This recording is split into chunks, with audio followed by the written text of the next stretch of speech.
Trump renforce la répression des immigrants, que dit Newsom? Le gouverneur Gavin Newsom s'adresse à la nation sur la militarisation de Los Angeles par Trump. I want to say a few words about the events of the last few days. This past weekend, federal agents conducted large-scale workplace raids in and around Los Angeles. Those raids continue as I speak. California is no stranger to immigration enforcement, but instead of focusing on undocumented immigrants with serious criminal records and people with final deportation orders, a strategy both parties have long supported, this administration is pushing mass deportations, indiscriminately targeting hardworking immigrant families, regardless of their roots or risk. What's happening right now is very different than anything we've seen before.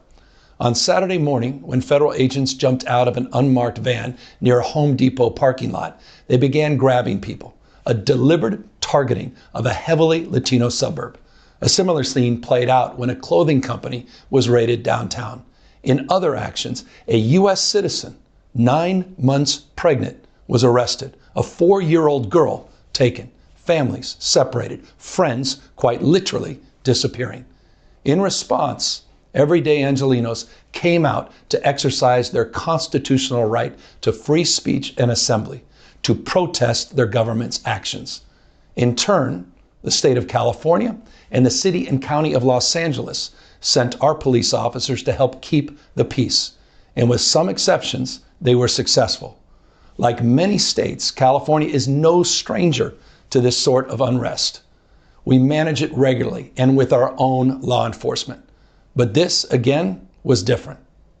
What then ensued was the use of tear gas, flashbang grenades, rubber bullets, federal agents detaining people and undermining their due process rights. Donald Trump, without consulting California law enforcement leaders, commandeered 2,000 of our state's National Guard members to deploy on our streets, illegally and for no reason. This brazen abuse of power by a sitting president inflamed a combustible situation, putting our people, our officers, and even our National Guard at risk. That's when the downward spiral began. He doubled down on his dangerous National Guard deployment by fanning the flames even harder. And the president, he did it on purpose. As the news spread throughout LA, anxiety for family and friends ramped up. Protests started again. By night, several dozen lawbreakers became violent and destructive. They vandalized property. They tried to assault police officers. Many of you have seen the video clips of cars burning on cable news. If you incite violence, I want to be clear about this. If you incite violence or destroy our communities, you're going to be held to account. That kind of criminal behavior will not be tolerated. Full stop. Already more than 220 people have been arrested, and we're reviewing tapes to build additional cases, and people will be prosecuted to the fullest extent of the law. Again, thanks to our law enforcement officers and the majority of Angelenos who protested peacefully, the situation was winding down and was concentrated in just a few square blocks downtown. But that's not what Donald Trump wanted. He again chose escalation. He chose more force. He chose theatrics over public safety. He federalized another 2,000 Guard members. He deployed more than 700 active U.S. Marines. These are the men and women trained for foreign combat, not domestic law enforcement. We honor their service. We honor their bravery. But we do not want our streets militarized by our own armed forces, not in LA, not in California, not anywhere. We're seeing unmarked cars in school parking lots, kids afraid of attending their own graduation. Trump is pulling a military dragnet all across Los Angeles, well beyond his stated intent to just go after violent and serious criminals. His agents are arresting dishwashers, gardeners, day laborers, and seamstresses. That's just weakness masquerading as strength. Donald Trump's government isn't protecting our communities. They're traumatizing our communities. And that seems to be the entire point. California will keep fighting. We'll keep fighting on behalf of our people, all of our people, including in the courts.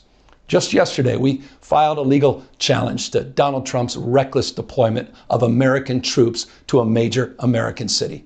Today, we sought an emergency court order to stop the use of the American military to engage in law enforcement activities across Los Angeles. If some of us could be snatched off the streets without a warrant, based only on suspicion or skin color, then none of us are safe. Authoritarian regimes begin by targeting people who are least able to defend themselves, but they do not stop there. Trump and his loyalists, they thrive on division because it allows them to take more power and exert even more control. And by the way, Trump, he's not opposed to lawlessness and violence as long as it serves him. What more evidence do we need than January 6th? I ask everyone, take time, reflect on this perilous moment. A president who wants to be bound by no law or constitution, perpetuating a unified assault on American traditions. This is a president who in just over 140 days has fired government watchdogs that could hold him accountable for corruption and fraud. He's declared a war on culture, on history, on science, on knowledge itself.